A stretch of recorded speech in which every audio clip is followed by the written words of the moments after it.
story. It's amazing. What total story? I'll tell you. Okay. Here we go. Late night pod. What total story? We'll get to that. Petro and I have to talk about maybe the worst number that's ever been booked in the history of numbers in Las Vegas. Pretty crazy. Worst basketball numbers ever booked, but it has nothing to do with the NBA Finals game number 4. So much to get to. What's up, Soren? Not much, Steve. What's up with you? Not a whole lot. I just got back from a little trip. Probably talk about that a little later. Trip to California. Yeah, I heard. Very exciting. Accommodations were fantastic, I assume. No stress, no problems. Are you trying to bait me? Are you trying to get me away from a hardcore breakdown of Game 4 in the playoffs? Let's start with Game 4 and come back. How about that? You want to start with Game 4? Let's start with Game 4. I'd like to start with Game 4. Okay. Brady not happy with our lack of podcast. We appreciate the support. There's probably a better way to say that, but thank you. Says nice of you to show up. I've been bored late at night. All right. Likewise, I agree. I agree with Brady. I mean, I'd like to see a commitment. You have gear. You can take it on the road. That's a good point. Except Monday and Tuesday are my days. So. Oh, okay. I see. My bad. Others decided not to do it. I knew that. I totally knew that. But it is the Cofield and Company podcast. So generally, when someone else can't do it, I fill in. But I'm proud of you, Steve. Decided not to. Yeah, we've had What's that hat? Covers.com, a gambling site. Oh yeah. Okay. Cool. Yeah. Probably 3 years old. Proud of you. Super effort. Which part? The hat or both? No podcast. All of it. Evening, gentlemen. Thank you. What happened to the radio show? Everyone's just, it's crap on Steve Day, boys. That's not. It's not. Actually, I'm glad people are asking about it. When I take off, there's a good chance there is no show. So I took off on Monday and Tuesday, and there was no show. I'm going to tell you that's impressive. When you literally bring the show to your knees when you can't be there, you know you're somebody. Well, it's a combination of a couple things. Everyone else on the show is part-time, and right now everyone else is on call for VSiN because Paul Howard has been suspended now 10 weeks, and they're using our guys, for the most part, as the fill-ins. So even though the show is at 4 a.m. Vegas time, this is a show on VSiN, which is an internet radio gambling channel, and they also have deals with Fubo and Nessun and MSG, so they get a lot of TV coverage. But Paul Howard is suspended. The reason he's suspended is not known publicly, and he's now 10 weeks into his suspension. So the backups oftentimes are John Von Tobel and Adam Hill. So on Monday and Tuesday, we had a lack of host who could fill in, so there was no show. Okay. Yeah. No but I will tell you, we're working on it because I like to pull back the curtain on ESPN radio. Here in Vegas, we do have a new program director. He did call me tonight after the show, and he's like, we need some depth. We need some depth at the radio station for host. Depth is always important. Depth on your roster is always important. Can you send me a list of people who can potentially fill in and become part of the crew in general? And I was like, I can do that. Yeah. D Walker, I assume you're talking about our good buddy Paul Howard. I have no idea if he's coming back. I tweeted out last week that I'm hoping it's before September so that my show schedule can get back to normal. But I have no idea. So, no clue. No, you're not the man in charge of that, right? Well, I don't work at VSiN, so. That's what I'm saying. You're not the man in charge of that. I have no idea on that one. But you know what? I would never step in the way of our fine fellows on Cofield and Company from getting other work, so we can carry it. Let's see. It's the same here when Soren goes on vacation. I think Soren's got a crew there. That's not true. Yeah, that's not true. I've got really good people that step in. Todd Lebo, Josh Briscoe, Curtis and Jed are always there. So, no, that's what I'm saying. You're somebody when the whole show comes to an end. I think that's the last time that'll happen. Okay. So, yeah. I'll trust you on that. Yeah. I know. I think that's the case. I know last year we had we had problems. I think it was 2 years ago, and this is absolutely a fucking pat myself on the back. We had an issue 2 years ago where both of our morning hosts happened to take off the same week, and I feel like it was an important time of year. So I went to the bosses and I was like, you know what? I'll do both shows. So let's go. I'm proud of you. I've done that. I did that. Back in the days, old school. Let's tell the stories. Because doing 2-3 hour shows separate, like it's not ideal, but until recently, this is like the first time. Where are we getting echo? First time in my career that I haven't been doing multiple shows. Now we're kind of doing the podcast as a second show. Right. Doing 2-3 hour shows is not optimal, but you can actually do 2 mostly different 3 hour shows. But you and I were both weaned at the teat of the very low budget Sports Fan Radio Network, which also launched a career of dozens of others. Mm-hmm. And we used to do freaking monster shows. And hey, sometimes you had guests, sometimes you had calls, sometimes you had no calls, sometimes you had no guests. Sometimes you had no commercials because the goddamn computer would go down and you did commercial-free radio for 4 hours. But we were in our 20s back then, so we're like, okay, let's go. Yeah. To get a full weekend off, because we'd work 6 days a week, at least I did. I do a Friday night show from 5 to 10 p.m. Vegas time, and then do 10 p to 4 a to be able to have the whole week off. I remember I did 5 to 10 p.m. my show, 10 to 4, because I'd flip-flopped. I did the Saturday nights, usually midnight to 6 a, really Sunday morning, Vegas time. And so I would double it up. I'd flip-flop the Saturday and Friday show. And so I did 5 to 10, 10 to 4 a, and then drove to Kansas City. Can I tell you, I saw an old radio manager, and I'm not going to say the name or give you any more details beyond what I say here, but I saw an old radio manager who is about to take over some like giganto stations potentially. Okay. And it wasn't my direct manager. It was a manager in another market, right? Who was an affiliate. And I remember that guy saying, like, God damn, man, like so-and-so, so-and-so, and so-and-so, like you guys do all the show. You're on all the time. I was like, yeah, on the weekends, right? When there's the most clearance. You remember, Petro, that's when you wanted to be on a national radio. That's when you wanted to be on, absolutely. Being on 10A to 1P, like, oh, that's a glamour spot. You're in the middle of the day, or 1 to 4. Like, you're not on. You're not cleared. Right. Do the monster shifts Friday through Sunday. Yeah. Brady, if I told you the name, you wouldn't even it wouldn't even register. So it's hardcore radio stuff, man. DM me, I'll tell you. We can't bore the audience. It's a different world now, man. In a lot of different ways. Yeah, real quick. So I took a trip to California, Newport Beach. I'll say, first of all, for all the people, and I'm not saying everyone does this, but for people in the Midwest or the South or like especially Texas who are like, fuck California, it's a mess. And in many ways it is a mess, and the taxes are too high. And Newsom is incredibly inconsistent, the governor there. But Jesus Christ, man, when you go on vacation to some of the areas. So I was in Newport Beach, and I have a flashing light. I was in Newport Beach, and we had a friend who actually had a place like 5 houses from the beach. I mean, you can't beat it. No, not everyone in California lives close to the beach, but if you like the water and you like the beach, and the other thing is, it's 108 to 117 right now here in Vegas. Like, it was 73 every day there. Just insane. Yeah, that's. There's a reason why it costs $5 million to have a shack on the beach. What's funny is because I love to look up all the houses. I was like, holy s! Anything facing the beach, yeah, it was minimum like $2 million. We stayed in it's a bigger house overall because it's got 3 different units, but the unit we stayed in was 735 square feet, and I think that unit alone is 1.8 million. According to Zillow. So it could be more, on the open market now. Oh yeah, we looked at there was a condo in Maui, right? On the beach in Maui, and they wanted like something that was we were looking at like, oh, look at this place. I wonder what it'd be to live in here. 4.4 million. 2 bedroom, 2 bath, 4.4 million. So the beach is nice, and everybody agrees. Yep. And are you going to buy down there on the beach, Steve?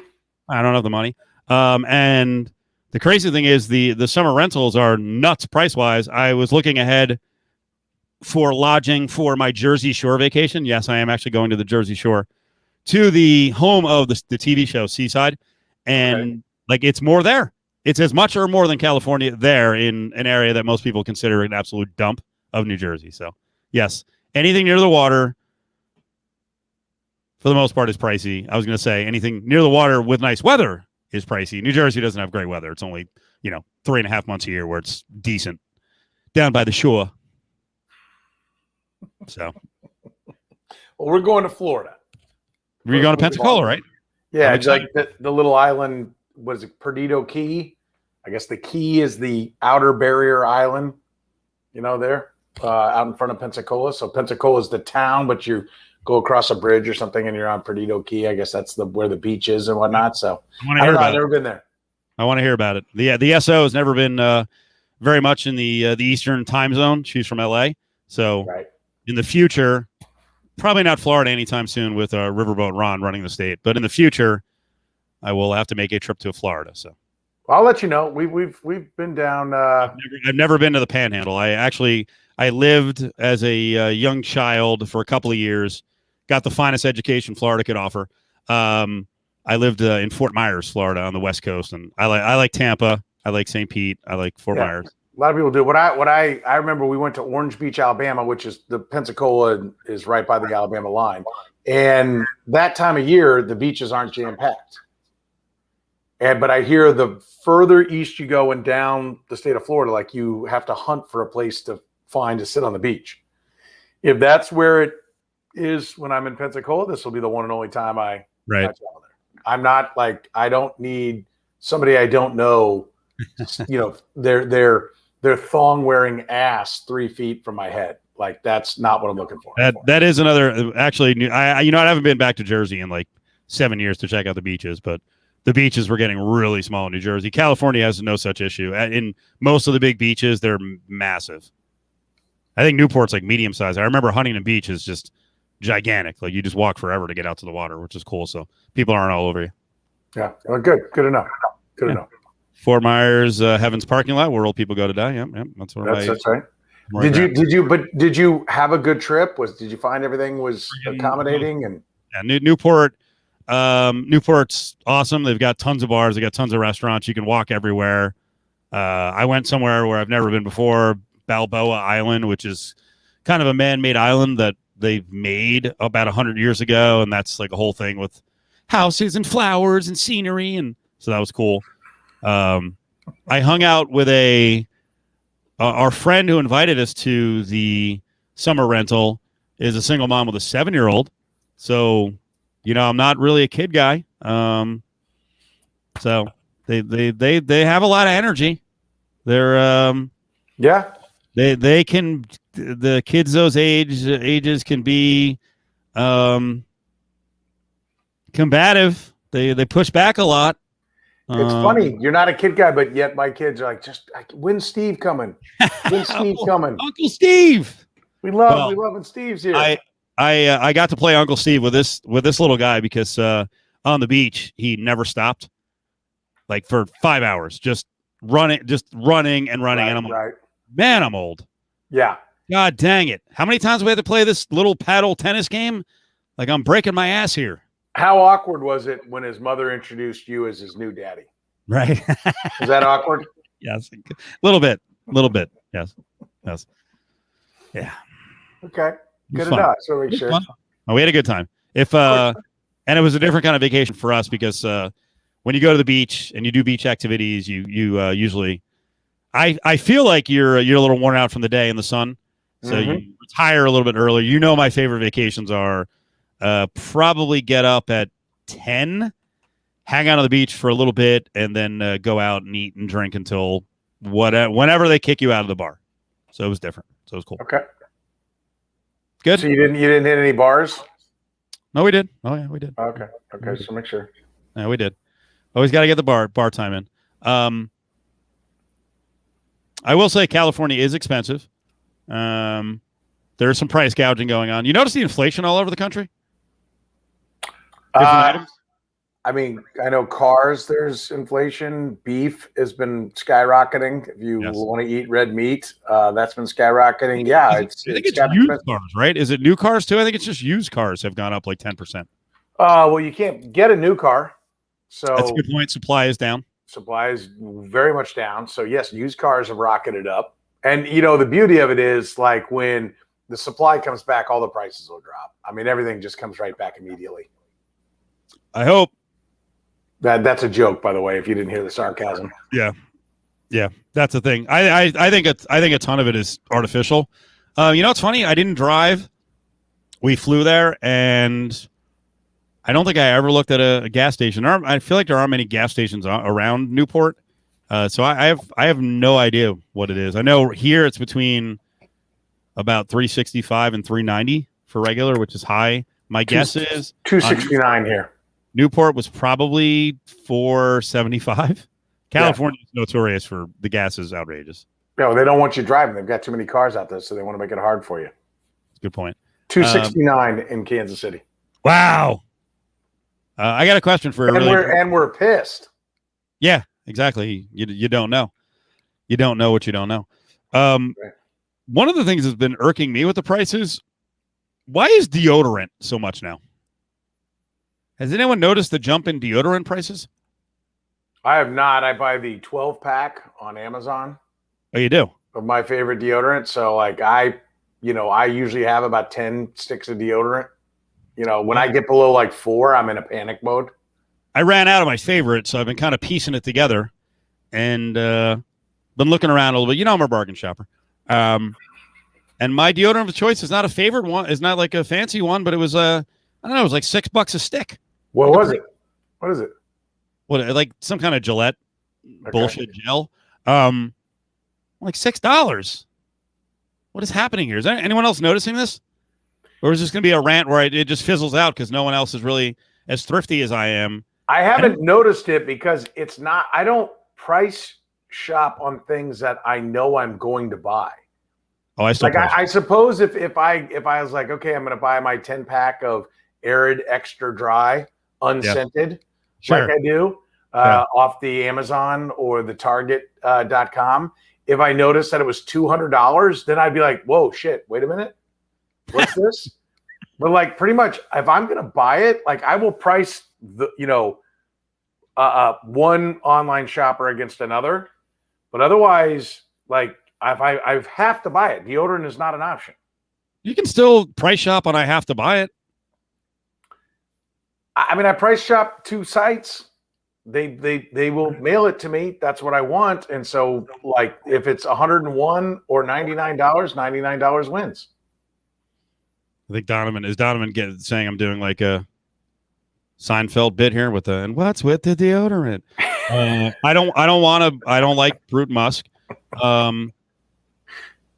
Yeah, see this. I don't prescribe to this exactly, Petro. Just like gas, it's a necessity, so it doesn't really matter what it costs. No, it does.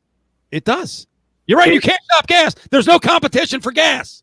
But my deodorant at the local grocery store was up to $6.10 a stick. No, I go to Costco tonight. I got a 5-pack for $16. Do the math. I can't. $3.20. $3.20 for each deodorant. It was $6 at the local grocery store. You know how much money that adds up to at the end of the year? I've got another $13 in my pocket for 2021. I hear what you're saying. By the way, I apologize. I'm trying to deal with an air conditioning issue with my wife as I'm sitting here doing this. Why is the temperature? What's going on with the air? I don't know. You came down here and said hello right before I started. You know what I'm doing. It's not working on the air conditioner right now.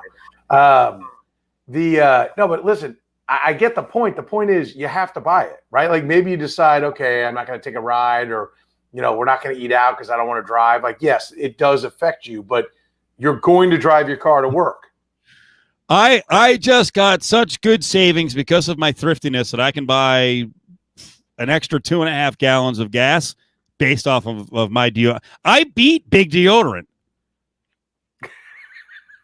You still haven't figured out a way. You still haven't figured out a way to beat big lighting or big light bulbs. Those I have not. Well, I mean, in a way, I have, because I jam it right where the sun don't shine. If they try to tell me they're not giving me the guarantee on the box, right? Wasn't it Dan Aykroyd and Tommy Boy? I'm looking for the guarantee on the box. Mm-hmm. What's on the box? You sons of bitches are paying up for it. It said 5 years. It ain't been 5 years. It's been 2 years. Don't give me that shit. So, but you got to buy gas. You're going to drive your car. It's going to happen. Well, no, I actually did price shop gas last night a little bit. I don't. I guess if I'm a thrifty shopper, I would take advantage of this price match stuff. But I'd feel like an asshole going up to someone and just giving the whole list. Like, nope, it's cheaper here. You got to price match it here. I feel like it's going to be a hassle. Like Target's going to rake you over the coals in this scenario. Oh, I'm quite confident it'll be a pain in the ass, because if you can find any employee in any big box store, you've basically, mined for diamonds and come up with a 20-pound diamond. I mean, if you can get help without waiting in line do you want to, hey, it's 9 cents cheaper over here at box store B. Oh, right. What was it? Was it worth the 32-minute wait in line to get that? I say no. So I buy your shit through the mail and move on. I pick my battles. Business's point. Like, you got to have it. Let's go. Move on. All right. I'll start price shopping it on the Zon on Amazon. All right. Just wanted to know. Let me know how that works for you, Steve. Good memory by Business. Mocking on my extension cord purchase when I got. I was thinking the same thing. I got his back 1,000,000%. Yeah. I was like, "Why you didn't get a couple of deodorants thrown in with your box of extension cords? Maybe you wouldn't be sweating the price of your deodorant if you didn't buy a bunch of extension cords you'll never use." I'm using them. What are you using them for? To tie up somebody in the garage? You know what? Actually, I feel like I just missed an opportunity. We didn't have enough extension cords at this beach house. I could have given her like 10. She actually knows the person who rents it out, and it could have been like the best equipped extension cord summer rental you've ever seen. Which, by the way, I started thinking about Christmas lights because of you.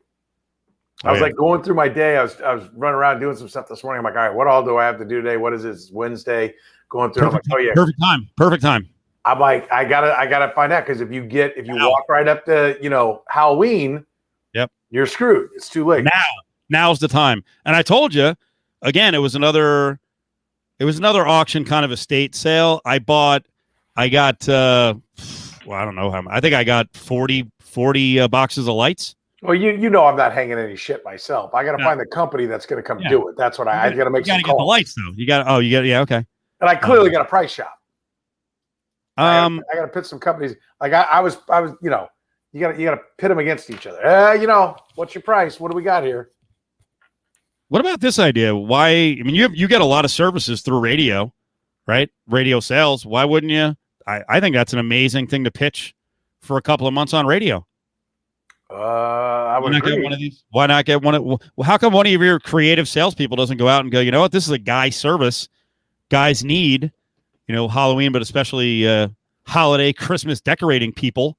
Well, I only want to pitch it if I know it's good. So I got to use it first. Good point. I'm not going to be like, oh yeah, go get Shecky Brunetti's Christmas lights. Why is it an offshoot? Why is it some flunky? You're suggesting it's a flunky Renee Brunetti relative who has a shitty Christmas light hanging service. Because I know he's on here, and I could actually see Renee, who's a hardworking guy, having the idea. I'm going to. We're a little slow at the restaurant. I'm gonna do Christmas lights this time of year. Side business. Shecky Brunetti. Yeah. Shecky Brunetti's Christmas lights. Hey, yo, come on down. I can hear him doing the commercials. Yeah. Well, Brady referencing when a question about 6 months ago, if I hit megabucks, what would I do? And without hesitation, I was like, I think I'd do more sales at the radio station. And everyone just annihilated me. I have ideas, man. I have ideas. Yeah. You hit megabucks? That's what you do? Would you tell anyone you hit megabucks? Yeah, probably. I'd let it out. I wouldn't. Not. Yeah, why keep it a secret? Why would you hit megabucks and then send a threat of a lawsuit to the station if anyone talked about it? Why would you do that? Not that happened. No, why would you do that? I wouldn't do that. I'm assuming it did happen. I would not do that. I would just not tell anyone for a while. And then just like sometime be like, I'm going to Vegas. Yeah, I got to catch my flight. And they go, when's your flight? Whenever I leave, I'm flying NetJets, you prick. Get out of my way. Let them start trying to figure out what the hell's going on. I like it. You know what I'd like to do? I'd like to go on station trips where, we have the shitty, nothing against Southwest, but the shitty 3-leg connection and be like, oh, yeah, no, I'll just meet you there. And then just take a private jet and do that for like a year. It's like, what is this asshole doing? What else money How this does guy? he keep getting here? Like, hey, can you guys give me a ride to the airport? You're like, you're not going to the main airport. You're like, make it take you to the thing. It's like, yeah, all right, just drop me up here. We'll have to put this in the gate code. Drop me off. I'm right there. Let everybody else go. What is it? What is it? Son of a bitch. That's a good point. I wouldn't tell anybody, and I would keep doing the radio show for a while. Mm-hmm. Because I like doing it. And then, but you would do it exactly how you want it, when you want it, because you'd be willing to quit if you didn't get it exactly the way you want it. Any day you could walk. It's the first time in your life you wouldn't have to take a bite of the shit sandwich. Yep. Which is what life is all about. You know my theory. Everybody's taking a bite of the shit sandwich. It's just how big a bite do they make you take and how much sauce do they give you to take it. So we are talking about relocating the Vegas-based fantasy football draft. You guys come out from Kansas City. Mm-hmm. If we moved it to Reno, all your buddies, you would take the private jet. Well, Tahoe. You would take the private jet. Actually, you probably landed right in Tahoe, but at worst, take it right to Reno. Your friends, as Brady suggests, KC to JFK to Phoenix to Atlanta to Reno. That's what. By the way, I feel like that's half the flights now, because somehow every 4-hour flight has now turned into 3 stops in 15 hours. I love it. Yeah, Brady's nailed it. He's nailed it. But we aren't all of us holding at least a few $100 ahead flight credit from last year. I am. I got $340 ahead for me, my wife, and my 2 kids from the trip we're going to take down to Pensacola from last year. And when I priced it out, it was like $867. But you know what? Keep my $340 each. I'm not giving you $527 to get my $340. Bend over. It's not happening. No thanks. So I might be out to Vegas in the fall. Maybe. Burn some of that credit. CJ Cards fan says slowly show up in nicer cars every week. Yeah, exactly. You know what's fun? I think this is the only day of the week. What is this with Cofield and a Bentley? What is this shit? This is the only day of the week that I can do a show and talk cars. Not that you're you're not like a super intense car guy, but you have an appreciation. I like me some cars. I like racing. I'm a car guy. Dude, I tried last week to do the what's his name? Devin Booker topic where he's rolling up in a classic car. Like almost every game, he's got a new classic car, and they did a feature on it. And I rolled it past one of the co-hosts in Cofield and Company, and it was like nothing. I'm like, no, I'm not like a super car guy, but I mean, if you have the money, there's some cars I would buy. And I was actually saying, rather than go with new cars, I would kind of do what Devin Booker does, and I would go with a lot of old classics because I like driving. Patrick Peterson's got quite a collection too. Does he? Yeah. And Reggie Jackson, small race cars, or because what Devin Booker is like a Chevy Caprice, like a tricked out convertible Chevy Caprice, old school, and boats, the massive cars. Yeah, that's Patrick Peterson too. Yeah, we had on Melvin Booker, Devin's dad, last week, who played at Mizzou, Big 8 Player of the Year at Mizzou. Good get. Yeah, thank you. Jed got him. He's nails with the guests. The way he goes after him like a bulldog. Actually, Tim the Captain, our buddy Jared Sutton, who played at Mizzou and is now a scout with the Pelicans and comes on and talks basketball with us. He hooked us up with the number, and but Jed did the legwork. He asked for the number, and Jared had it, and so we had Melvin Booker on talking about Devin. It was good times. Awesome.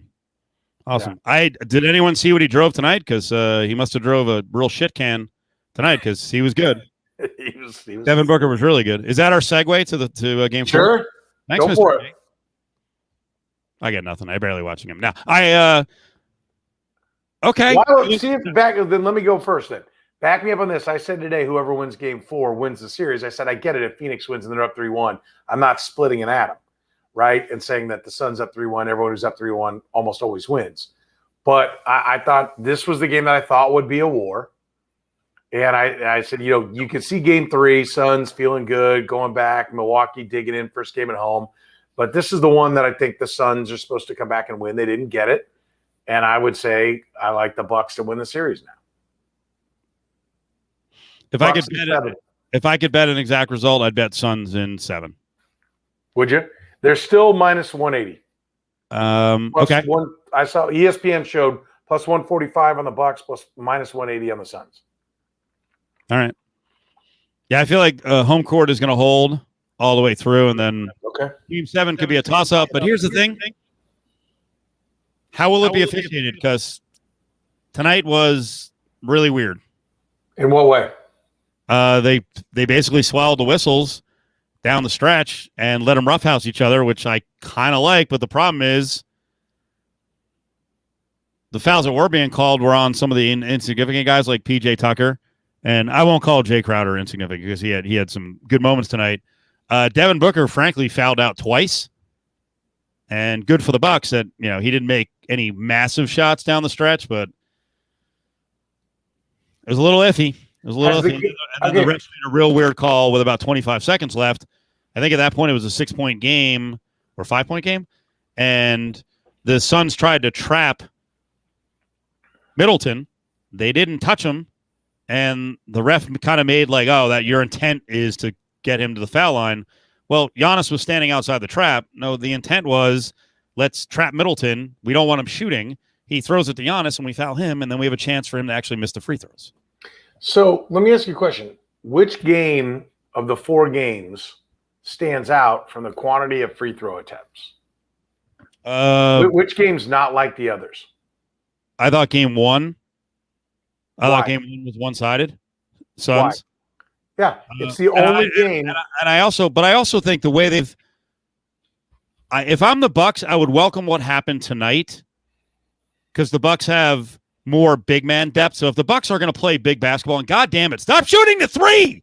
Christ, enough with Lopez and Giannis. No more threes. What was the final number on the 3 count for the Bucks? I know there were like 6 of 28 with like 2 minutes left because I happened to look it up at that point. 9. I mean. Bucks 7 of 29. Suns 7 of 23. Jesus, with Robin Lopez or Brooke Lopez, or it's actually Robin. I like that they have B Lopez listed on my box. 3-pointers taken. P.J. Tucker 0 for 1. Giannis 0 for 2. Good. Keep going. Brooke Lopez 0 for 5. Yep. Drew Holiday 0 for 5. So 4 of the 5 starters combined to go 0-13. Yes. You're playing a big lineup against a team that has no depth at the big positions. Get the ball inside, force the officials to get Ayton off the floor like you did in game 3. Yeah, that's the way to go. But part of it is, though, you got to be who you are. And the Milwaukee Bucks made 98 more 3-pointers during the regular season than the Phoenix Suns. Right, but they had Dante DiVincenzo, who made 131 of them. Right. So, but the 3-point, they should be rough. They're not the same team. You're right, and I think that's a big point that people don't talk about. Because I think he was a really important player. He also averaged like close to 7 boards. So he was very much like that kind of Draymond Green type of glue guy that does all the little things. I think we've also talked about assists. Defensively, he's a lot better. We talked about it last week with Curtis Terry, one of our basketball guys locally, who's a UNLV guy. But and Curtis didn't put it this way, but of the 2 outside whites on the wing, that DiVincenzo is actually the much more athletic side-to-side athlete. Connaughton has a 42-inch vertical, but he's kind of a straight-line athlete and cannot defend. So, yeah. Although they were plus 21 with Connaughton on the court tonight. Like I said, I love Connaughton. The numbers just back him up. He's not as good defensively, so. He's not as good defensively. I always love the plus minus, which really isn't an analytic. It's been around forever, but the analytics when you get destroyed on analytics, I'm like, okay. I do think if DiVincenzo plays, the Bucks are definitively the better team. Do you agree? When I say definitively, I mean like I would take the Bucks in 6 or 5.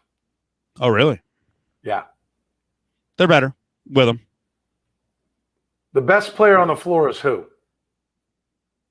For who? In general? Yes. Giannis. Yeah, okay. He's better. I'm trying to make sure because I had No, people telling me better. Chris Paul is the best player on the floor. Chris Paul, they've figured out a way to stop with all those freaking switches. Chris Paul was not good tonight. He over dribbled a bunch of times. He got picked late by Giannis. He's still very good, but he's not the most important guy. I mean, and the most important guy. The most important guy on the other side is Booker. I mean, you can make an argument in this series. The second most important guy is Ayton.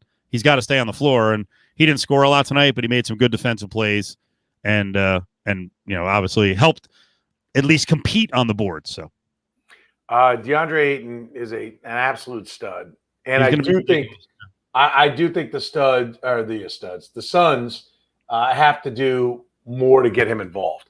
But let's give some credit to the Bucks. The guy hadn't shot below 50% before this series, and now he's done it twice in this series. I mean, he was shooting 71% from the field in the playoffs coming into this series. And in the first, what did he have? First two games, I think he was 8 for 10. See, in the first one, he was 8 for 10. And in the second one, he was 4 for 10. Third one, he was 8 for 11. And then tonight, he was 3 for 9.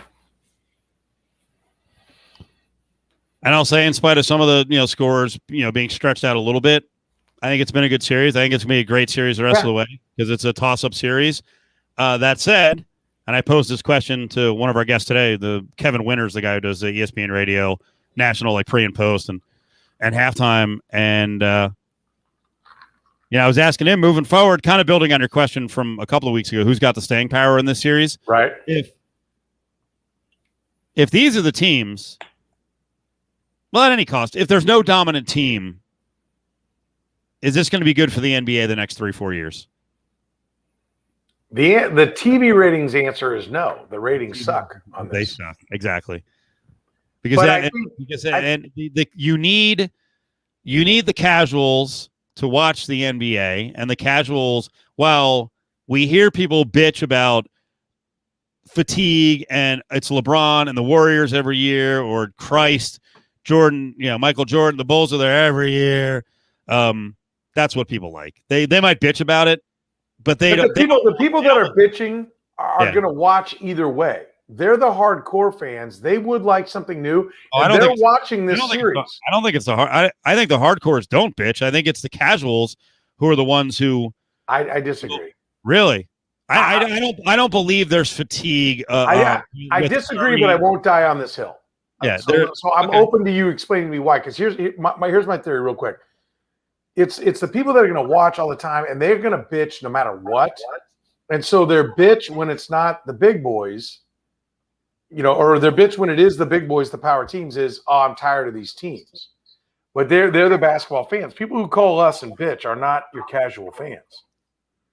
Right? People who tweet at us, text at us, they're not your casual fans. The casual fans come along when there's, what they consider to be a historic team. When they're like, oh, my God, Jordan's going for this, or it's two huge names. Then the casual fans check in. Right? My wife goes, oh, I heard it's a big thing because people in my office were talking about it. People in her office are not talking about the Bucks and Suns. But I think the Bucks and Suns have to get in there 2 or 3 times before they become a big thing. So, just like it's the age-old question, like in boxing, you got to promote your young stars. They're not going to bring the big-ticket pay-per-views, but if they never get exposure, then, you're not – 50-year-old Floyd Mayweather is not going to carry the day, I think. But we're 5 years away from him fighting, I don't know, Jojo Siwa for $200 million or something on a pay-per-view at some point. But I think there is an element of the fresh blood will become the star attraction after they've been in there and been, not watched. And it's like, oh, shit, the Suns are back. They're a big team. I got to go see this Devin Booker. I heard about this guy. Interesting touche from B. Musfelt that no one watched last year. NBA ratings were down in general. They're up from that, but they're still way down from 19. But the bubble, come on, 2020 is going to be an asterisk across the board. It's an asterisk on deodorant prices, no less. Yeah, 2019 average was probably 16 mil a game. Last year it dropped to average of about $7 million a game. And then what is it this year? Right now, the numbers I'm reading have it at about. These seem high to me. $8.5 million. But I mean, there was a peak. There was a peak in 2017. Warriors Cavs 2017 2016 where they were at 20 million a game. Yeah, when everyone was tired of the Warriors and Cavs, it was pulling the biggest number. Game 7 2016 at 31 million. Yeah. So I don't know. Maybe it is. Part of it is the get woke, go broke thing. It is also July 14th. Like, we're not supposed to be playing basketball right now. Yeah, but so what? It has no competition. Who cares? I think it matters. I Really? think there is. Yeah, I think there's a rhythm to seasons, and we're out of rhythm. And I don't think it's going to be fixed if they get back on schedule next year. I don't think it's immediately fixed either. I do think it's an issue. By the way, I discover stuff on this.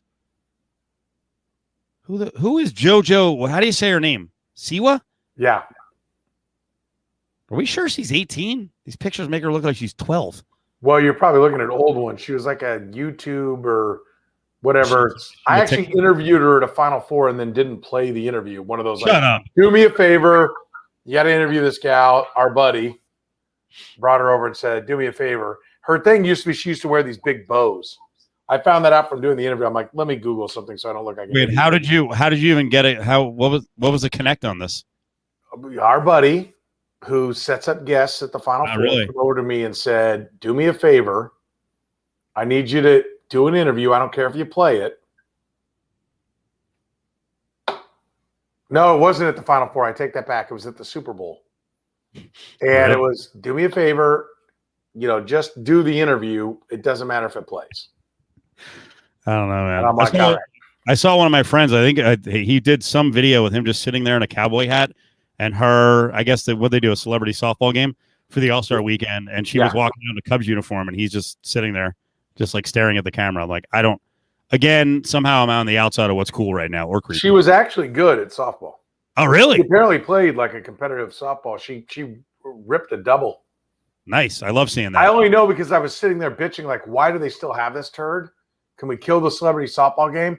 And they've at least edited it down. But when Tim Kurkjian and Tim Kurkjian's son are calling the game, like, it's literally, okay, if the home run derby goes short, we need something to go to the Sports Center.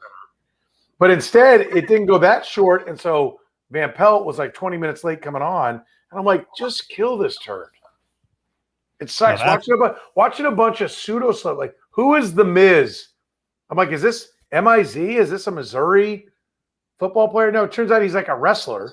He's a really big wrestler. Yeah. Okay, well, he was sitting at the broadcast position, but then he wasn't even playing because he apparently hurt his knee. But he's yelling and screaming. I'm like, stop. He's like, there's no bunting in softball. I'm like, I agree, but who gives a shit? Like, they got humps out there who can't catch. DK Metcalf struck out on 3 pitches. Like, why am I watching this shit? He said he'd never played baseball in his life. Isn't that amazing? Yeah. It lets you know baseball's hard. When slow pitch softball, DK Metcalf, who was a freak show athlete, 3-pitch strikeout. Yeah, I was wondering. By the way, my 11-year-old rakes. So, right. Stick it, Metcalf. Yeah, Brady, I saw that. I wasn't on the beginning of the week. I saw that we had a rival radio station DJ on, and it is Kurkjian's kid actually lives here. He's a DJ on one of our stations in town, not Lotus station, but really we had him on our morning show, which I was like, that's interesting. Is he a play-by-play guy by trade or no? I have no idea what his background is. I hear Tim Kurkjian's a great guy. I have no idea about his son. Yeah, he does. He'll do a spot with us every 6 months or so. He's a cool guy. He's a nice guy. Yeah. And then they were fine. It was a broadcast team, but I'm just like, I knew because I did not know what Kurkjian's kid did. So I'm like, I know this. It's not like we, pulled the guy off, the NHL finals. Right. No offense. It's like, it is what it is. Yeah, I mean, I think you know. Where is it? I think you know the answer to this. Uncle Pecos says, I think I knew maybe one, quote, celebrity on there. Am I just old? I knew DK Metcalf. I knew Jenny Finch. And by the way, I was pissed trying to find something to watch. It's the worst 30 minutes in sports waiting for SportsCenter. Jenny Finch, DK Metcalf. I actually knew JoJo Siwa. All right, let me give you. That's it, man. I mean, I'm sorry, and I know it's my fault that I don't know when somebody goes TikTok sensation. I'm all over it. Are we really at that point that you're like? Does that make you a star now? I mean, I guess I got to get on TikTok. All right, let's see. One of the guys from I did see Kirkjian dancing with JoJo Siwa, by the way. Steve Aoki, Ross Butler from Shazam, Noah Beck, a global social media star, Charles Melton from Bad Boys for Life in Riverdale. Nope. Residente, Puerto Rican rapper. Nope. Blake Gray, global social media star. The Miz. Nope. Kane Brown, country artist. Nope. DK Metcalf, Derek White from the Spurs. Yes. Sabathia, was he there? Hunter Pence, Larry Walker. Didn't see Sabathia. Hunter Pence. I did see Hunter Pence. I know who that is. Didn't see Larry Walker, but I barely had my attention. This is actually a good topic. If, like, you hear global social media star, is baseball actually right for doing that and not catering to old farts? Probably. Most of their audience, since their average, their average fan is like 54 years old. Yeah, probably. I mean, I won't hate on them. Right? No, I think they probably are. I mean, that's where it's going, whether we can sit and, throw blankets at people from our rocking chair on our porch while we're out for our morning sit. But that's Yep. That's where it's at, man. I listen, I literally had a conversation tonight with a buddy saying, like, help me out on what Instagram is. Like, I can't I engage in Twitter. Yep. I should engage more. But I'm like, Instagram, like, I can't do like thong photos of me at the pool. Like, that seems to be, somebody told me about the twin girls that play basketball at Fresno and how they signed a marketing deal with the name, image, and likeness. And I'm like, well, let me see what their Instagram looks like. They're like in bikinis. Yep, it's the Cavender twins, who basically are a ripoff from the Gonzalez twins, who were here at UNLV, who actually had to quit. They actually did not stay their last year of basketball eligibility. They're on the women's basketball team because they wanted to embark on a singing career, and the NCAA is like, yeah, you can't do that. And they're like, the Cavender twins are big. The Gonzalez twins, like, combined, I think on Instagram might have 1.7 million followers, which is pretty big. Although, but I can't even do this. I see when I start to see I see new names and I start to see numbers, and I'm like, I don't know who this person is, but somehow they have 119 million followers on TikTok. I'm like, gee, holy Christ. Which, again, like, this is it. This is how you get old. Yep. And by the way, the Gonzalez twins you're right, I forgot about it. They were at Kansas and then came to UNLV and then had Drake creeping on them. And so, nice girls. So they were attractive ladies. Yeah. Nice ladies. We actually and was a lot of their Instagram based upon them? Of course, yes. Okay. Yes. I don't know why I said of course. Yeah, no, it's based on, it's based on selling your looks, and now they're trying to get, a singing career going, and so, which is fine, more power to them. But is there anybody that's big on Instagram and having more stats and facts than anybody? I think the answer is no. Are you asking, should a near 50-something sports radio host do it? I mean, people do like to engage, and they do like, in your case, you're a big star. They like to, they'd like to see your life and all the cool places you go to, and maybe not the last year with COVID, but I don't think they want to see my patio. I don't think that's what they're see a bunch of, middle-aged guys sit around and bullshit. I think other dudes would. I mean, I don't think you're gonna have like a giant female audience, but I think it would work. Yeah, but I'm like you. I'm not I kind of feel like Instagram is, a lot of it is kind of a, pat on the back. Hey, look at me. And like, I don't have anything to look at. And it's, Not to be a dick, but it's kind of none of your business. So I kind of think I'm a turd and not someone that should be emulated, right? Other than I think I have a pretty good moral compass. But other than that, like and then if you do go like, oh, check out this, like anything, you're like, oh, look, I got a new TV. You're like, oh, you rich prick, or you know, how dare you, you son of a bitch. You know, I'm like, oh, okay, you know, like you can't win. So, yeah. Sports host Cameron says TikTok. Nathan says get Siebold. He said thick talk. Yeah, TikTok. Yeah, that's not what you said, but I did say it. TikTok. Okay. Siebold on TikTok. World needs that. That would be watching him lay on his couch with a bowl of Cheetos on his belly while he watches The Godfather for the 4 millionth time. The world needs that. These are amazing times, though. The internet is where so much money's at, and I have no idea if there is an 8-year-old making $20 million a year reviewing toys on YouTube. That is a fact. Mm-hmm. But I wouldn't say there's no way that's not happening. So I told you why I have no idea if it makes some money or not. It's probably making more money than I am. I actually do go on TikTok a lot, and I don't know if you use it. Do you use it? Do you know anything about TikTok and the way it works? I try to look at it going, I've asked and I ask our social media people. I ask Allie Trost, who does our social media stuff for the station. I'm like, can you help me out? Do I need to be doing something on TikTok? Like, tell me what I need to be doing. She's like, yeah. I don't know, but she's in touch with it. She's right. She does sidelines for sporting. She'll probably be doing national sidelines at some point. Very talented young lady. And she's like, yeah, I don't, she's probably like, no, you sorry sack of shit. Like, no, I don't see it for you. I think she should have one. I don't know. She probably does. I mean, I don't check everybody's, but she knows about all the social media world. And so I asked her, I'm like, what do you think? And a female brand, if she's going to cover different events and she could take people behind the scenes, it would be. I guarantee it would work well on TikTok. Well, she's probably on her way. Yep. Yeah. And that's what a lot of it is. A lot of it is, can you dance? Can you dance to a stupid song on TikTok? But that's what I thought it was. It was only like basically like karaoke. There's everything on there. First of all, if you're a foodie, that's a lot of the stuff I look at.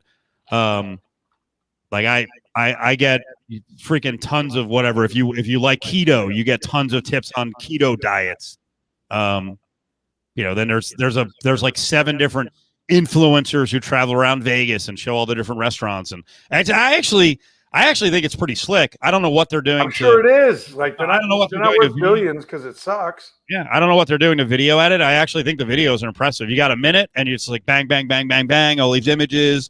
There's a voiceover and it works. So I don't understand how that's any different than Instagram. I don't know. I've never had an interest in Instagram, and I like TikTok. I actually think it's even faster than Instagram. And Instagram seems more static to me with a lot of pictures. TikTok is about video, so it's quick, and then you just scroll through, and then the algorithm also reads what you can pick up on what you're interested in, and will feed you more of what you're interested in. So it all circles on itself. So a lot of extension cords, Christmas lights. Yes. Getting drunk at dark bars. Sure. Right. Standing in line at donut shops. High carb cooking. High carb cooking. That's the Cofield TikTok. Yeah. Here's fat ass at a beach. Trying physical activity. Multiple fat asses at beaches across the world. Okay. Right. Here he is. Here's fat ass boogie boarding, thinking he's good at it, but looking like a giant load flopping. Yeah.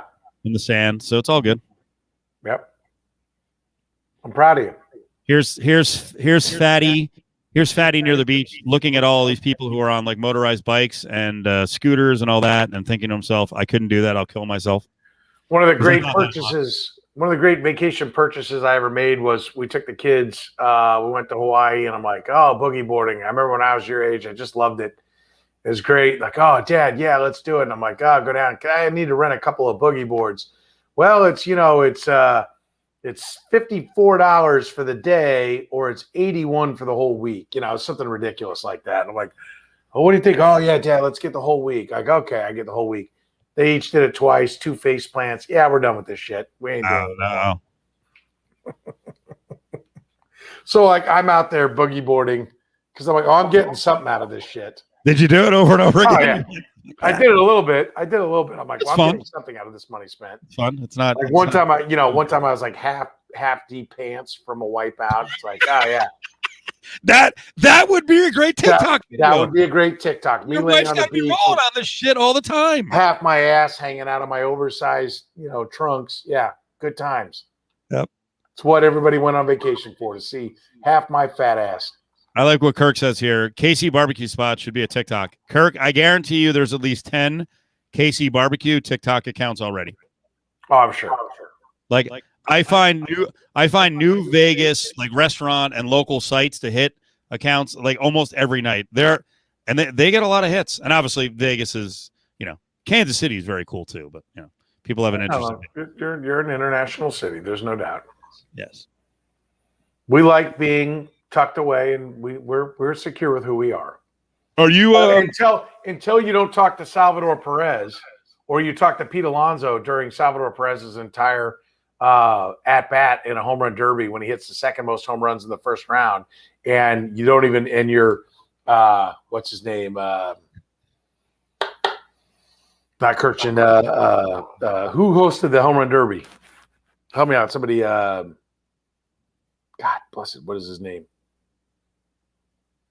Anyway, and you interview Pete Alonso only, and don't even mention Salvador Perez. Carl Ravitch, thank you. Ravi?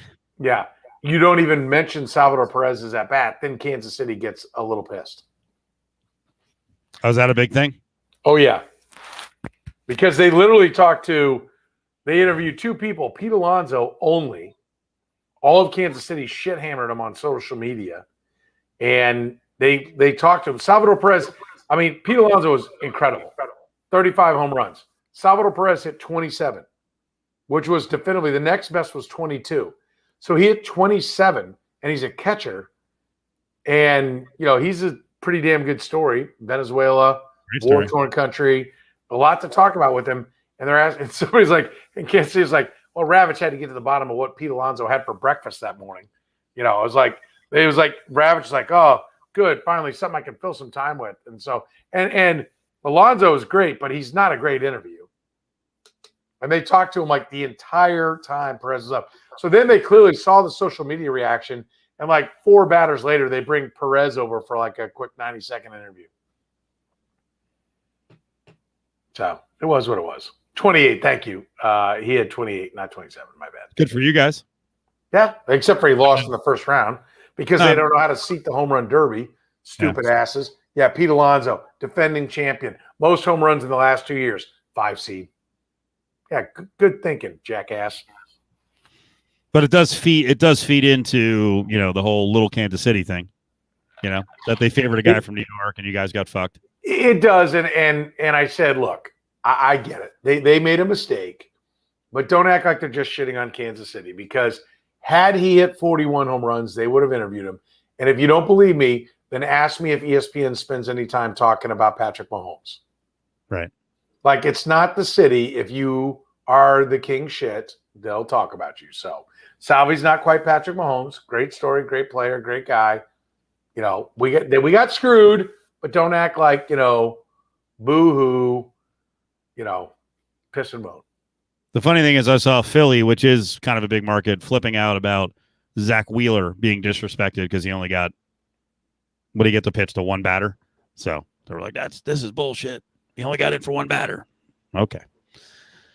It's the All-Star break. Let's find something to get worked up about. Yeah, I guess. Yeah, it's got to fill some air on WIP. Yes. Big 12 football media day is where? Dallas. You didn't go? No. Obviously. You're sitting in your house. No, I brought the background with me. This is like a lower down. It's like the Jeff Passan screen he has behind him when he goes on. Am I keeping you from Nintendo? Am I keeping you from last call in Dallas right now? Yeah, no. I'm good. I already, I tabbed out, so I'm good. No, it was there, and we're excited. Big 12 football.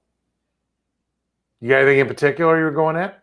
Well, I thought it was interesting that Bob Bowlesby came out pretty strong today and said, I suggest that every athlete in the Big 12 gets vaccinated. Otherwise, you're taking unnecessary risk. And I don't know that the Big 12 area, and we'll also talk about West Virginia, will get as worked up as some of the areas in the South about someone actually suggesting that. Oh, I don't know. There's a lot. If we're going to get into the politics, I mean, Texas is kind of, it sounds like 50-50-ish, but still leaning towards the red side. Oklahoma's red, Kansas is red, Missouri's red. Iowa's more of a split, isn't it? I don't know. I can't remember. Well, I mean, I punched up West Virginia's red. I punched up the fully vaccinated numbers 18 to 64 in all the Big 12 states, and Texas is 50%. Iowa's 53. Fuck, what are you guys in Kansas? I can't remember now. 47%? I think 47, and West Virginia is 37. So, that's the first thing I thought of. I was like, well, this is a pretty strong message. I agree with them. I mean, I think this college football season could be unnecessarily messy, and especially in the places that love football the most. I think you're asking for it if you don't get all your football players vaccinated. We asked our legal insider today, Justin Watkins, can schools force their players to get vaccinated? He said, yeah, legally they can. I mean, we do it with public school students, under a certain age, that you have to have certain vaccinations. So he said it's legal. I don't know that schools are going to do it, but I think they're asking for it because I don't know that. I believe, again, there's going to be some schools that get hit by it and then have game cancellations. That is a Band-Aid. Where is it? That's a Band-Aid from getting my second chickenpox vaccination today. Oh, you did? I've never had chickenpox. I found out at my physical, now when you get to be an old fart for the younger guys on this, they make you do blood work every time to find out, there's all kinds of things they can see. And they found out that I have never had chickenpox, which I could have told them. But so there's a shingles vaccine, but there's also a chickenpox for people like me that never had it. And so, by the way, get your vaccinations, right? If you've given up on the medical community, then okay, we've got a lot more to talk about. That's classic. Yep. But the bottom line is, I mean, I'm going to trust that our medical community knows what they're talking about. And so I'm vaccinated COVID, and they told me I needed chickenpox vaccinations, and I didn't hesitate. I'm like, that's it. I mean, I'm going to this guy. I'm paying him money. He better know what he's talking about. And so let's go. So I clearly support Bob Bowlesby. And I'm going to tell you this. If you want a reason, look at the Kansas City Royals, who thought this was a year to contend, spent money on Carlos Santana, traded for Andrew Benintendi, signed Mike Minor to their team, and are shitting the bed. And people are trying to say a lot of different things. Well, I'll tell you, they're one of a handful of teams in Major League Baseball that is yet to clear the vaccination protocol. And so when they go on the road, of which they have an ass road record, I'll look up what it is exactly. When they go on the road, they can't leave the hotel. 23, 24, 25 teams in baseball can. They can't. And do you think that's led to dissension in the ranks? I have been told absolutely it has, that there are frustrations within the clubhouse. Their road record is 15-31. They're 21-22 at home. So they're clearly a bad team. By the way, do we know do we know? I haven't looked it up. Is Zona one of the teams that is approved or not? Because obviously Arizona had a 23-game road losing streak. I wonder if I haven't heard this theory at all. Arizona was given an F- by Dave Schoenfeld for the halfway grade card, and I give them an A+. They set out to tank, and they're tanking. But I digress. They're 11-38 on the road, 15-28 at home. Right.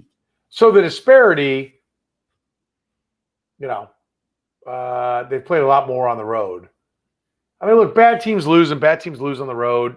I'm not going to tell you it's all that, but I've been told there are people that are pissed. There are guys in that clubhouse that are really pissed that they can't leave the hotel because the baseball protocol is that the whole team can't go.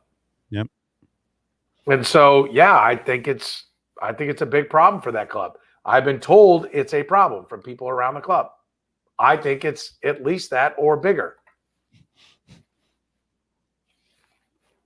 There are names. Yeah. I have names. I'm not going to say them because I don't think it's pertinent.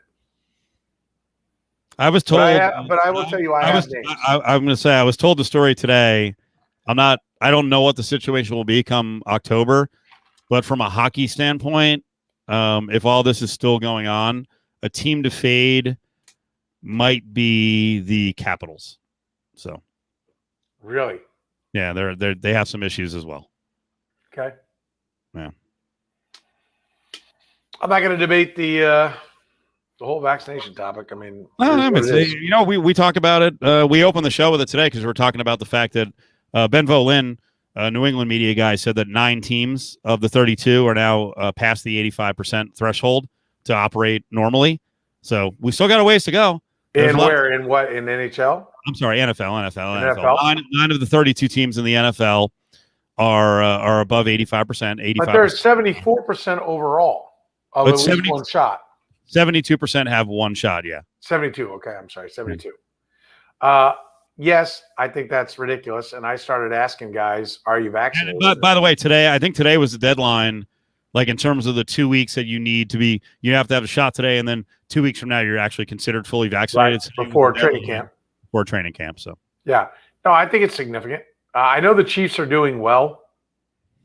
I expect them to be one of the teams that have freedom, Brady, freedom. I agree. The Buffalo Freedom Fighters. You keep fighting the good fight, everybody. Here's the thing. And I try not to sit there and be all lectury. You do what you want, but when it comes to workplace and continuity in the workplace, that's where I personally draw the line. So if you're fucking with me, then I'm going to start to get pissed off. And if I was an athlete and if I got a finite time that I can play, a small amount of time that I can possibly win, if you're fucking with me and you explain to me some greater cause, some freedom fight that you're engaging in, maybe I can understand it. But if you're screwing me over, I don't have a lot of patience for that. So to me, it's a workplace issue. I expect the Chiefs to pass the number right out of the gate. I know they've been very positive about it. Although, like I said, I asked a couple of rookies. They had not. One said they planned to. One said they were researching it. Like he was getting right on it. Clearly the research was top of mind if he was all the way to minicamp and was just now beginning the research process, or it's the most in-depth research study that's ever been conducted. But I mean, listen, I think it's part of the equation of trying to win. And I think guys want a little freedom and being able to get out and about. I know I'm gonna tell you, my house and my wife and I are mostly on the same page, but there was friction. Like I was definitely more resolute than she was, and that created some shit around the house. But the fact that now we're vaccinated has made life a lot easier. I can just look at my own team in my house. It's a lot easier. Myself, my wife, my oldest daughter are all vaccinated. I look forward to the time my 11-year-old can get vaccinated as well. I mean, there's no way that, feuding and arguing and pissing and moaning and people who want to go out. In baseball, what sport needs more of the slump busters when it comes to whether it's a night out drinking, going out, seeing family, whatever, than baseball? Right. I mean, you can't tell me it's helped them by not passing the protocol because they had expectations that this was going to be a team that was, at least ready to be 500, and they're barreling towards 100 losses. Joe Jayhawk says the way things are headed, I wouldn't be surprised if full stadiums are cancelable for football. Nah, we're not going back. We're not going back. I would say the only possible precaution they would take is maybe, I don't even think they'll do that. I was going to say maybe they push back the first couple of rows. You can't sit too close to the players, but it's going to be full stadiums and no masks. Well, the numbers, I mean, to be clear, are there are problems, right, with the new variant and all that, but we're still not at the juncture we were at a long time ago. No. But, and I think with so many people vaccinated that may then need booster shots, but everyone who's been vaccinated will go get the booster shot. It'll still be the same crew you're worried about, the ones that aren't playing ball, but I think it's of note, like you cannot cover Notre Dame sports of any kind. You're not allowed in the press box. You can't be around it. You can't ask questions if you're not vaccinated. I'm one of our. We had to solicit. Explain the Chiefs situation. I'll tell you what Adam Hill told me today about the Raiders. So we had to radio has not been a tier that could even come out and watch practice at all, which I could piss and moan about that, but whatever. But now for training camp, they're going to St. Joe. They're going to have interviews outside in a tent. They're making the tent bigger, keeping us further away. But to go up there, we can have one person and one person only there at a time. We have up to 5 people we can put in. They want them to be full-time employees that are basically show hosts. And we have to show proof of vaccination and get a COVID test before we go. On the 23rd, I have to go get a COVID test. And I know Adam was doing it, every day back when he was covering the team earlier. But this is how they're opening up camp. And so I'm one of the 5 guys that'll be going up there. So I have to go get the COVID test. And so, okay, let's go. I'm vaccinated. Here's my card is in a fireproof safe. I'll get it out, bring it to them, show it to them, take my test. And here we go. It's what needs to be. And so, you don't have to get, it's the same thing about freedom of speech. Guy gets fired over something he says that embarrasses the company. Everyone's like, oh, I thought we had First Amendment rights. It's like, you're a dipshit if you don't understand what the First Amendment's about. It's not about that you can say whatever you want about whoever you want, whenever you want, and still get to do whatever you want. Yeah. It's about that you can't be jailed or, deported over your comments. That's what it's about. You can sit at home and be unemployed and enjoy and even draw unemployment benefits. But you don't get to say whatever you want about your employer and say freedom of speech when you embarrass the company. Likewise, they have a right to say, this is what you got to do to come cover our team. Yeah, the Raiders, it sounds like if you are not vaccinated, there is no leeway when it comes to getting into the facility. If you're not vaccinated as a media member, you have no access. You cannot enter the facility. So there is no mask. There's no special area you get to go to. You do not have access. So, and I know with UFC, to have access to the fighters, you can still get access if you're not vaccinated, but you do have to wear a mask. So that's interesting. I know there's 2 TV guys locally. Oh, we have to wear a mask. That's the other thing. It's when we're there, we have to wear a mask. We even have to wear a mask in the media tent watching practice. Even if you're fully vaxxed? Yes. Okay. Which I can deal with. I can too. I got the email a couple days ago with UNLV football and basketball. For folks in your area who don't know, I work with the broadcast team as the sideline goof. And so I travel with the team. Fully vaccinated, you're in. Not vaccinated, you're out. So you can't travel. So are you finally going to get the vaccine? I got it probably about as quick as I could get it here. I know. I believe in science, and I love needles. I've never been afraid of needles. So that's true. I can vouch for that. Again, this is not. I don't not even just, know what that means, but I live to go out and gorge on food, but especially gorge on drink, and anything that was going to make that easier and make me feel safer doing it, I was getting it. So, agreed. Yeah. Agreed. So that's the deal here. So we'll see how that all works out. And believe me, I am very anti-establishment. I don't like government overreach. But I believe in vaccines, and I think it's going to be fascinating. I love the Royals angle is interesting. I would love to know about the D-backs angle. And I think there are going to be football teams where if things are going well, the team we're going to look at, because they've been the most vocal publicly, are the Bills, the Buffalo Freedom Fighters, led by Cole Beasley, led by Jordan Poyer's wife. If they don't get there and they've got this split in terms of working conditions and travel conditions. Are you betting the Bills under? I'm not. I might, but I'm just telling you. By the way, if things go well, it's an auto under for me. Okay. If things go well, then you won't hear about it. If things are not going as well as they should, then people will start to turn on each other, because that's a natural reaction. You start to look for excuses as to why things aren't going the way they're supposed to go. And then you start to turn on those guys who may be making the work environment less smooth than it should be. Yep. Sorry, it's going to happen.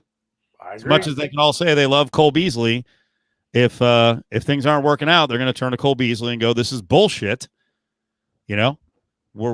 having a meeting with some of us in one room and you on the other side of the facility is not efficient. This is stupid.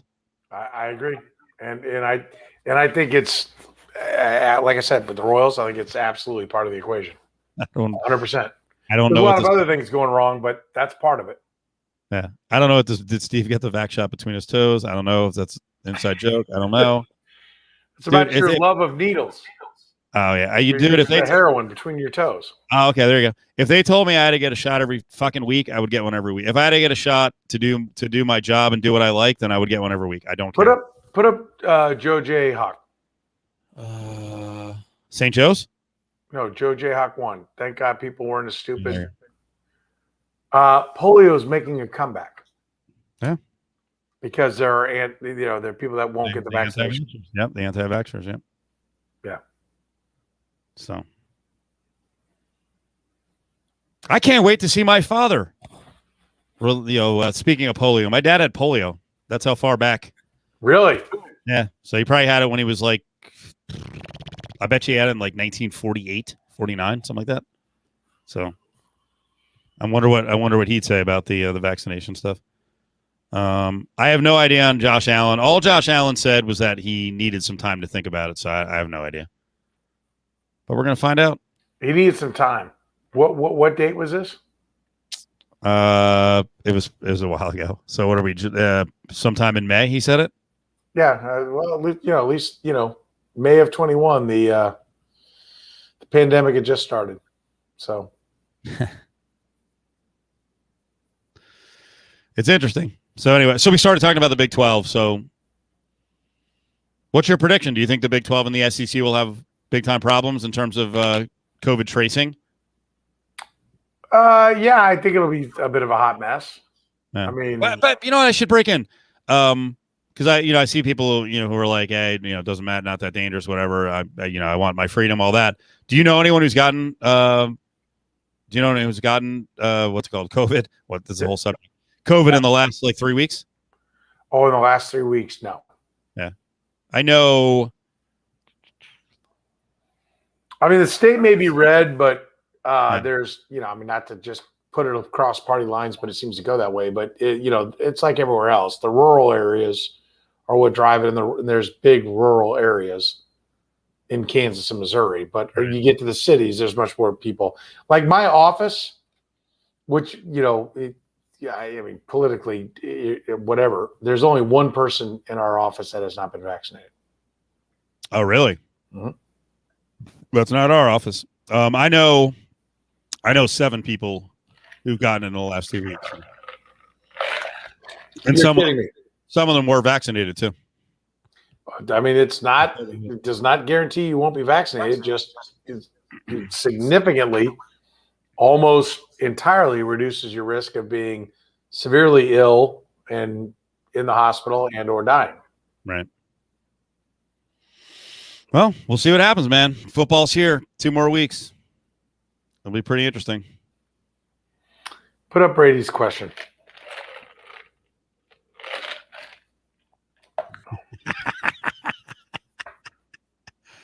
There you go. Are they proud to be the only person who's not? I don't know because I haven't asked them.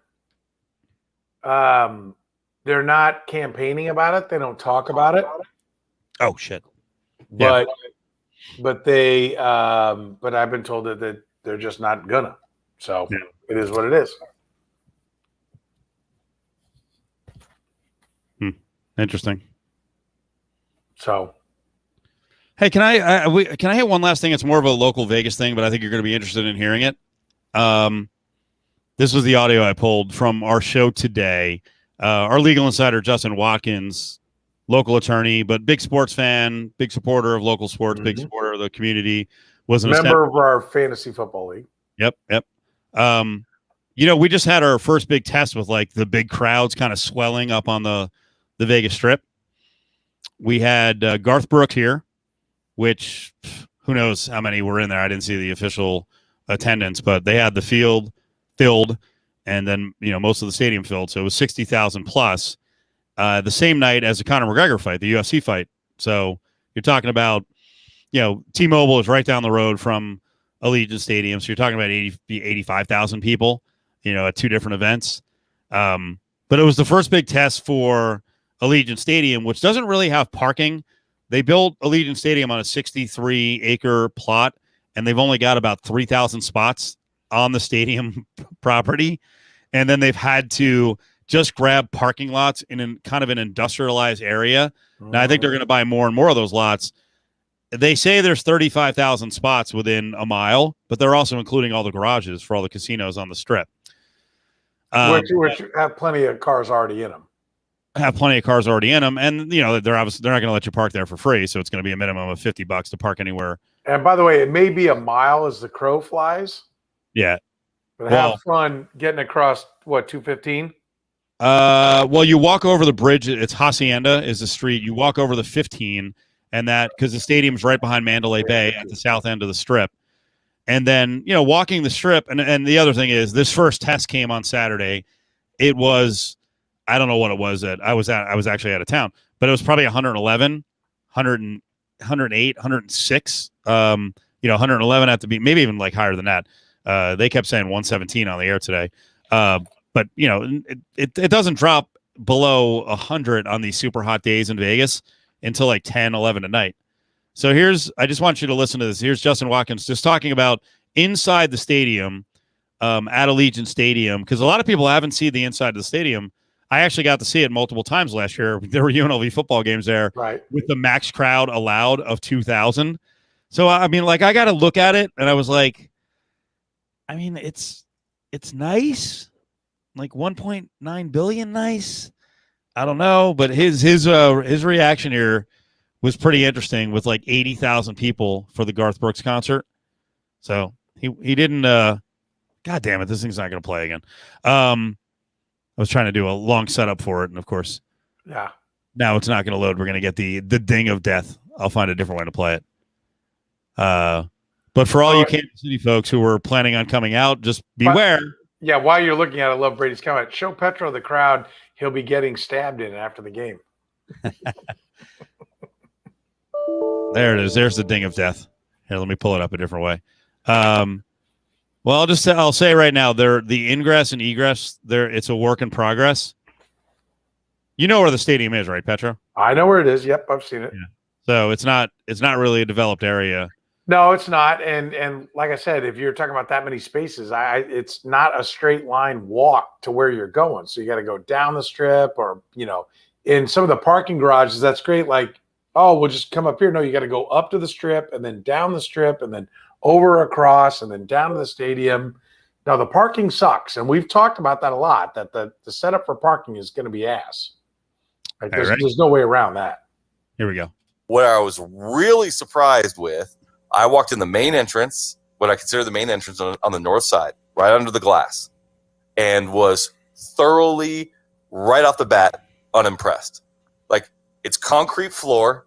It's completely, unfinished. It looks like an old stadium. The big old obstructive columns right in the way of where you're walking, and then concourse. 20 to 50 people deep, every one of them, and it narrowed up the concourse so close that it was uncomfortable to try to walk through just to get to your section. And so it's it felt like the concourses were half the size of T-Mobile. Oh, yeah. And then we were sitting on what would have effectively been like the 40-yard line, 30-yard line. So those are club seats. When you get to walk the concourse to the club section, it's single file to get through that. Yeah. It's awesome in the club section, but getting there, it just seems like the concourses in ingress and egress were an afterthought. So I haven't been in there with people, but I've said the same thing since the first time I went in there. And first of all, I think they spent the inside of the arena looks amazing. Like when you're in your seat watching an event, when you're watching a game, it's unbelievable. Yep. The club levels, the suites, like the owner spot, like all the different upgraded amenity places, to me, are unbelievable as well. Yeah. But the concourses, every time I've been in there, I'm like, are these done? Like, I don't know what this is. It looks like Costco. I think all the focus was on the places where people are, not to get in and out of them, which is surprising to me in a new stadium. Right. But I also feel like part of it, and I thought the same thing about T-Mobile, because I have problems with T-Mobile in some areas too. were T-Mobile and Allegiant Stadium both. They crammed into a smaller lot than it should have been on. There you go. Yeah, so T-Mobile is basically dropped in a very small lot. It's hard to believe they even got an arena in there behind what is now the Park MGM and New York. And I just told it 63 acres for the Raiders Stadium, and there's only about 2,800 spots there. So I guess I hadn't even thought about that, hey, if you're going to build the stadium, you don't have a lot of space to build it in. But when I was there for those UNLV games and it was completely empty, I was like, this isn't really easy to walk around like in a complete circle around the lower level. Now, once you sit, it's pretty cool, but it's going to be interesting because for folks in the Midwest who don't know the deal, we spent $750 million in public money. Now it's going to come back from hotel tax revenue, but we're going to have to fix the roads around the stadium, so that's going to cost us like another $500 million. And then Justin's more a fan than a sports radio guy, and looking in there for the Garth Brooks concert, he was like, well, this isn't really super impressive. Brady sent me the shot of the crowd trying to walk over there. And so this is I'll punch it up here. I'll pat. Like I told you, my buddy Archie's like, are we going to the Chiefs Vegas? We're going to Chiefs of Vegas? I'm like, no. And like, I don't know when I'll go. Yeah. This is the main walkway back to the Strip. Hacienda is a 4-lane road. Look off in the distance, like your eyes are drawn about 20 people deep, but it's just the whole way. Yep. Like if you look up there, it's nothing but a sea of people trying to get there. Yep. So that's the way you get out. So. it's like a walking version of the Patriots setup. Yeah. Like there's one 2-lane road to where the Patriots play. It sucks. I mean, I would say this, that I wouldn't be in a rush to leave. I would wait. But here's the problem, too. Right now, because the area is not built up around the new Raiders Stadium, and it will be. There's going to be hotels and bars and places to hang out. I would say 3, 4, 5 years from now, once they buy up more properties, people bail out of the area. But, yeah, the walk back to the Strip is not going to be the easiest walk back. So, dude, what is the Uber setup? That's the other thing that they talked about. That there's no Uber, there's no Uber, there's no Lyft right now on game days because we don't have enough drivers, and then the price surge is crazy. So, what Justin told me is he went down about a mile down the road to an area called Town Square, which right now you're looking at Delano and Mandalay Bay. So actually, from where these people are looking, it's down to the right. There's a whole restaurant and shopping district. So they thought they were going to beat the system. Hey, we'll go down there, we'll eat. We'll park there, and then we'll take rideshare up. They couldn't get rideshare because what happened was all these people were standing out front, and every time they booked a rideshare, it just kept getting canceled because they would just go for the higher price. So Vegas is having – I don't know what it's like by you guys. Price surging was outlawed by the governor up until about 2 months ago, and drivers are just not coming back. And I read today I think Uber's doing some more incentive to get more drivers back. So ride-sharing, good. And that's the thing. Because the stadium's on 63 acres and there's only 3,000 spots, and then there's another like 10,000 spots like kind of dotted in the area within a mile, and that's not including the Strip. They touted this as like this is the first stadium that's going to be built for rideshare. Well, what if rideshare is all fucked up and like you don't control the Lyft and Uber business? It's like what if it gets all screwed up and there's no local there's no way to use Uber and Lyft. And by the way, Uber and Lyft at any big event sucks, right? Like they mean well, but like you can't. A mob descending upon wanting a car and having to do it social media wise is a pain in the ass. Yep, it always is. Now that said, it was the first event. It was 1,000 degrees, so that'll never happen again. Well, it's going to happen a lot. Yeah, I get your sarcasm. So. Thanks. Laying it on pretty good. Yeah. There were local bikes, as Kirky Do saying, Uber rickshaw. There were local bikes, but I wonder if I don't know. Brady, you were there. I'd love to bike through that crowd, that picture you just showed me. That'd be great. Well, there's no way to the bikes were out to this is as you're looking, this is actually to the east in Las Vegas. Well, you're not looking at it anymore, but that picture was to the east. to the west is where all the parking is. You could actually take bikes that way, but I wonder if people were like, "Hey, bike me over to Tropicana in Vegas and then down to the Strip." I don't even know if that's possible. That would be a perilous. I want to be clear. I do have to mention. Should I mention it? One of my favorite stories ever, and I didn't know the area that well at the time. One of my favorite stories ever about Petro, because Petro was intrigued by it. He didn't know anything about it either. Was you and I Super Bowl Packers and Broncos? Right? Yeah, 96 or 7. San Diego. Yeah. And we're in the gas lamp in San Diego, and you were like, "All right, we have to go. Let's go to Tijuana to go see what it's like," right? And you didn't know anything about Tijuana. Right. You were actually asking the bikes to drive us to Tijuana, which anyone on the West joke. Well, anyone on the West Coast knows it's quite a ride. You're not biking, right? I know it was a joke. Yes. I want to point out, put that shot back up because you mentioned which way it is. Like that is a walk, right? That you have to take, but then that doesn't. You still have to then walk across the highway.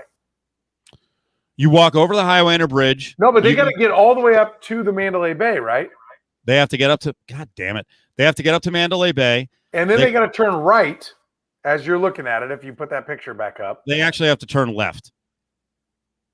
Am I turned around as to which way? Yeah. That's looking south then. No, that's looking east. If you turn to the left is when you start going north, and it's Luxor, Excalibur, then MGM, and New York. But my point is they still, like that path, that's not the stadium. They still didn't have to walk across a major interstate. There's a bridge that goes over, like an 8-lane highway. Yeah, the bridge is not 50 people wide on the walking part. It's 4 car lanes across. That's it. Right, but the walkway part, which they have to go across. Well, they've shut it down. There's no car traffic. Oh, there isn't? Okay. Yeah, there's no car. No, if they try to restrict everyone to a sidewalk, then forget it. People would throw themselves over onto the 15 and kill themselves. Oh, that's got to be great for traffic, driving wise. Oh man, good setup. It's a work in progress, say the least. And we don't have any real mass transit. We have a monorail, but they didn't extend it down there yet. No, and then we just got sold what I'm feeling like is a freaking gigantic bill of goods by Elon Musk, who's got this tunneling system. That I saw Fort Lauderdale actually just bought into. So he's got some tunnels that he wants to build all over Vegas underground. Now, what he promised was, I think the vehicle was going to be able to carry like 30 or 40 people. Right now, all that he's got going through the tunnels are actual Teslas, and they hold 3 and 4 people. So you've built this? He's built a main hub. He's built like 4 tunnels. That was $52 million to get that started.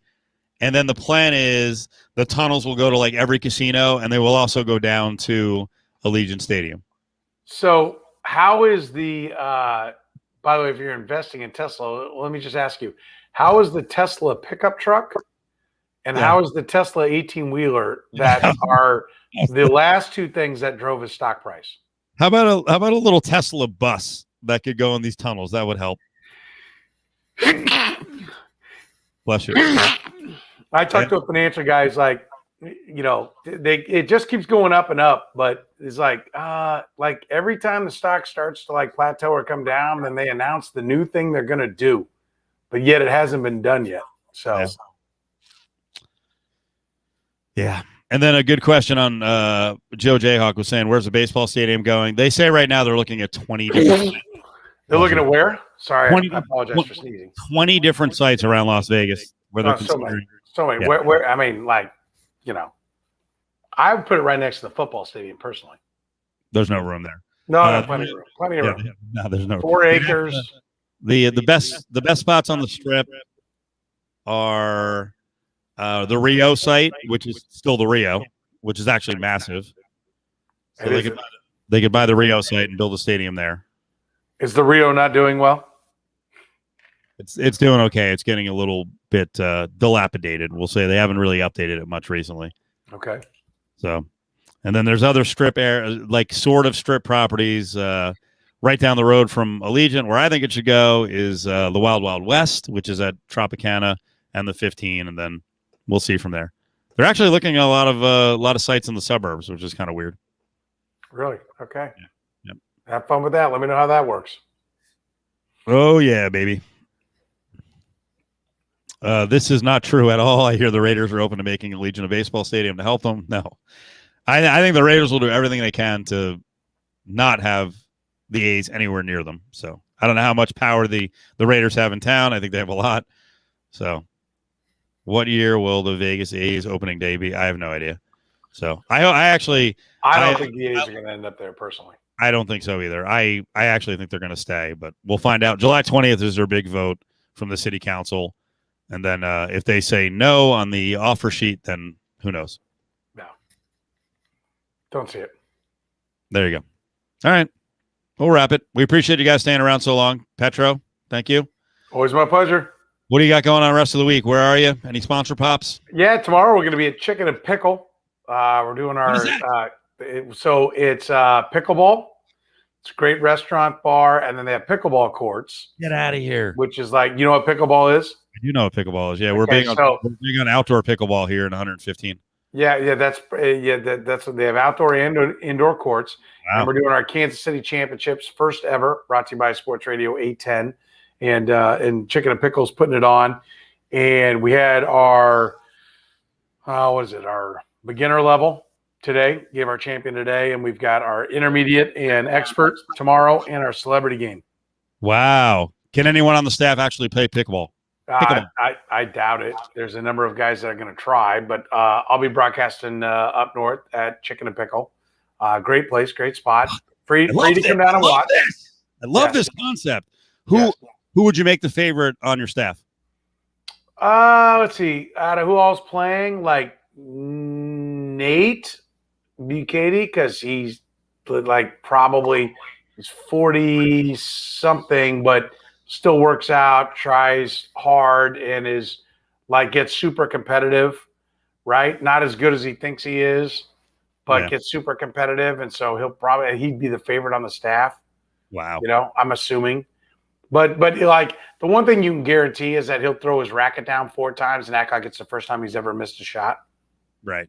Kind of like in softball, like every time he made an error 4 times a game, he threw his glove down acting like it was the first time he's ever made an error. But he's uber competitive and stays in shape. Are you guys going to do a video of this at all? Probably. Good. I think I could beat anyone in your staff. Really? I don't think I could beat anyone on my staff, so I think there's a couple of people who would beat me. Okay. Yeah. Like you're going to smoke everyone in KC? Well, I don't know. If that's your best guy, I'm not impressed. I figured you were going to tell me someone played like high school or college tennis, was a racket sport guy and would kick everyone's ass. So No. Yeah. The conversation today was about who would definitely get hurt. I might also be a candidate for that. It would be one or the other. It would be a victory or a torn ACL, or the Achilles would shred. Yeah, we've got Jake's playing. He's had multiple knee surgeries. Nate's playing. He's had a knee surgery. Levo's older than me. Yeah. Yep. It'll be a mess. And then there's it's even money on whether or not Seabold has a heart attack. Oh, he's a big guy. Curtis for the heart attack. Even right now, he's on vacation. He's not going to be there. This isn't accurate, actually, Brady, because you should know one of my big strengths. He says Cofield would be the only person to show up to play pickleball in cargo shorts. Actually, by the way, I did buy 2 new pair of cargo shorts tonight. I've been saying I'm not buying any more, but I did buy some more. No, as a hoarder, I'd have to work out to fit in them. I played enough tennis as a youth that I probably still have my waist, probably size 34. I probably still have a pair of white tennis shorts in one of my bins out in my garage. Sweet. Yes. Save them because you might need them. For pickleball? Yeah. Doing a video? Right? Worst moose knuckle you could ever imagine, as fat as I am now. But I might have some white tennis shorts. Here's a good one. Cargo shorts with 42 extension cords as a belt. I like it. Strong. You just plug them in. You just plug it in, right? That keeps your pants up. God, I hope we just got a new boss, and he's He's a little younger than I am, but well, I have no idea if he's a good athlete or not. I know he spawned a good athlete. Q, who's our new boss, who's going to be doing shows on Raider Nation Radio. His son just got a basketball scholarship to Western Oregon, and his son's like 6'4". Okay. And the first time I ever met Q was last week in studio, and I was kind of sizing him up. I'm like, he's about 6'1". 6'1". We used to have super intense staff sporting events where we invited the listeners out. We called them the Old Guy Olympics, and those were a lot of fun because, as you know, you described it perfectly. Sports radio guys and old. It's it's older guys in general. Right. 35, 40, 45. Like you think you could do. Well, you lie about what you could do in the past, and then you can't do even close to what the lie you threw out there because you're old. Right. So our Old Guy Olympics were awesome because everyone had to freaking actually do it, and people got fucking shamed. They were so bad. We did a home run derby one time against listeners, and we had a staffer seat people. Softball or baseball? It was baseballs, but we did it on. It was a smaller field. It wasn't like it was probably Softball field, 300. It was probably 300 down the lines, 340 the gap, 380 to center. We used aluminum bats, and like no one had. I mean, a couple of staffers hit some home runs. I'll say myself and Mitch Moss. Beyond that, everyone else just fucking lined, grounders and foul balls but it was after hearing about what great baseball players they were as kids, right. As young people, and you're like, no. So No, all of it, tennis, bowling, 3-point shooting. We did. What else did we do?